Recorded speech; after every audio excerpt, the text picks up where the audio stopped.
contrôle. Parti de Guinée en début d'année, le virus Ebola a tué près de 2300 personnes en Afrique de l'Ouest. 600 nouveaux malades sont contaminés chaque semaine. L'une de nos équipes s'est rendue au Libéria, le pays le plus touché par la maladie.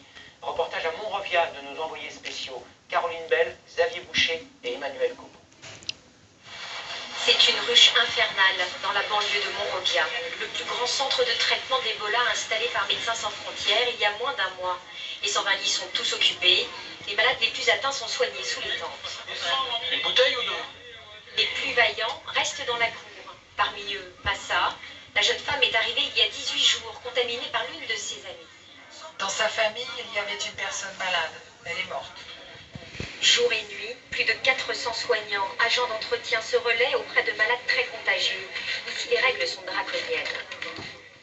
Ok, tu es prêt? Et les conditions de travail sont éprouvantes. Vous êtes fatigué? Est-ce que tu vas bien? Une quinzaine de personnes viennent ici chaque jour.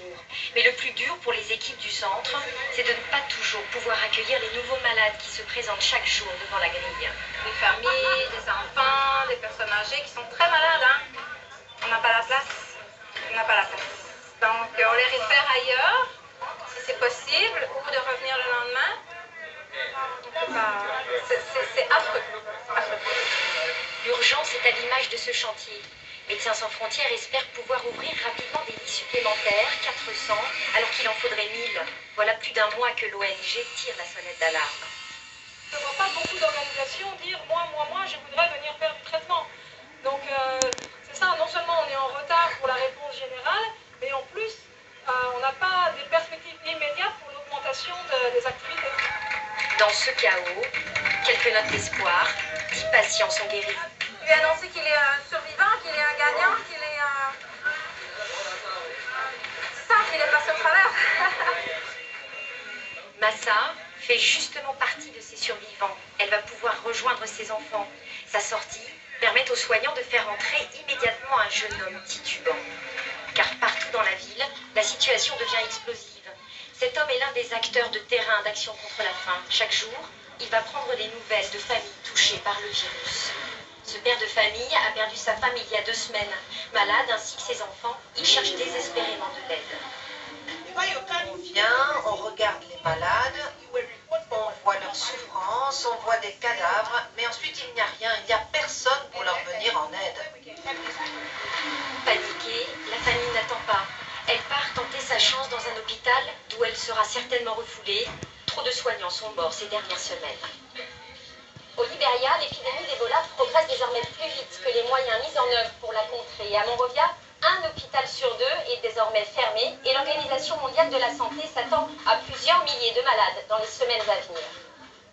Le virus Ebola a été identifié il y a près de 40 ans, en 1976, mais on ne sait toujours pas comment l'éradiquer. Aujourd'hui, on peut seulement traiter les symptômes de la maladie, mais face à la progression fulgurante du virus, de nombreux laboratoires essaient de trouver une réponse efficace, une course contre la montre, alors que l'OMS prévoit 20 000 nouveaux cas dans les prochains mois. Les explications d'Isabelle Marc. Négligée pendant des années, la recherche sur Ebola répond aujourd'hui au seul mot d'ordre de l'OMS, faire vite. D'un bout à l'autre de la planète, c'est à qui trouvera la riposte la plus efficace, même si elle n'a encore jamais été testée chez les humains. D'abord, les traitements pour soigner les malades, comme le Zimap, un sérum sophistiqué mis au point ici, appliqué en urgence sur 7 patients, dont 4 sont guéris mais 2 sont morts. Il est difficile à fabriquer et déjà épuisé. Priorité alors à ce qu'on appelle des sérums de convalescents, du sang prélevé sur les patients guéris et transfusé aux malades. C'est faisable assez vite, mais les conditions de sécurité sanitaire sont drastiques.